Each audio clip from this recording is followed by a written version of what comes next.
Kering patine en Asie, notamment en Chine. Safran est dans ma watchlist pour regarder si c'est une bonne société à intégrer sur PEA. Schneider Electric est trop cher actuellement.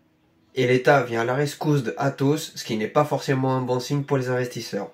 Bonjour à tous, c'est le jardinier de Wall Street, j'espère que tu vas bien. Dans cette vidéo, on va faire le point sur la valorisation théorique de 6 sociétés comme chaque lundi, alors n'hésite pas à t'abonner si tu apprécies ce genre de contenu, moi ça m'aide énormément pour le référencement. Allez, c'est parti. Et on commence tout de suite par la société Kering. Selon le Discounted Free Cash Flow Device, le juste prix est estimé à 387 €. Quant à la droite de régression, elle est à 774 et le cours, lui, il se situe à 329 €. L'Evo EBITDA est à 8,76 et l'industrie est à 16.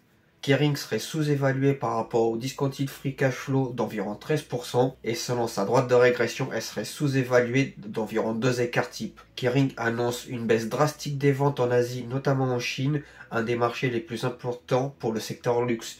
Je ne connais pas très bien le dossier Kering, mais en tout cas le marché semble réagir violemment à ce genre d'annonce, donc je m'en méfie. Et je te rappelle que la vidéo n'est qu'une transcription des informations que j'ai trouvées sur les screeners à un instant T, et cette vidéo ne constitue pas un conseil en investissement. On passe tout de suite à Safran. Selon le Discounted Free Cash Flow Advice, toujours, le juste prix est estimé à 88 €. La droite de régression, quant à elle, est à 219 € et le cours, lui, il se situe à 206 €. L'Evo EBITDA est à 13,3 et l'industrie se situe à 13,6.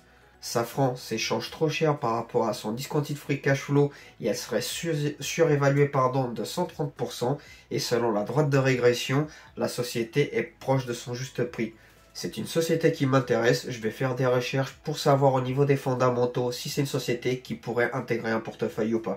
En tout cas, moi c'est une société qui est dans ma watchlist. On passe tout de suite à Schneider Electric. Selon le Discounted Free Cash Flow, la société est estimée à 125 €, selon Vice toujours, et la droite de régression est à 159 €.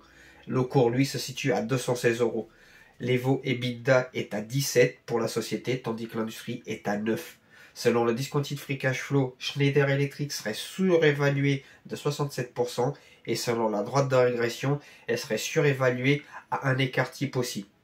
Vaut mieux attendre un meilleur moment pour un point d'entrée, mais ce n'est que mon avis et ce n'est absolument pas un conseil d'investissement. En tout cas, c'est une société qui m'intéresse aussi, même si j'ai des small caps qui sont peut-être plus pertinentes à faire intégrer dans un PEA. Et on passe à Atos. Donc le Discounted Free Cash Flow n'est pas disponible puisque la société a des pertes colossales depuis pas mal d'années.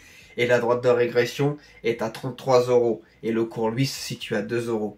Et l'Evo EBITDA est négatif étant donné que la société n'a plus aucune valeur comptable étant donné toutes les pertes qu'elle a subies ces années précédentes. Bah voilà, c'est ce qui arrive à une société quand tu mets des corneaux à la tête pour diriger une société qui était un des fleurons français. Mais c'est pas moi qui le dis, c'est BFM. Et on passe tout de suite à Apple, une société que j'ai en portefeuille mais que je compte vendre parce que les fondamentaux, selon moi, ne sont pas si solides que ça. Le Discounted Free Cash Flow est estimé à 130 $ selon Vice. Et la droite de régression, elle est estimée à 212 $.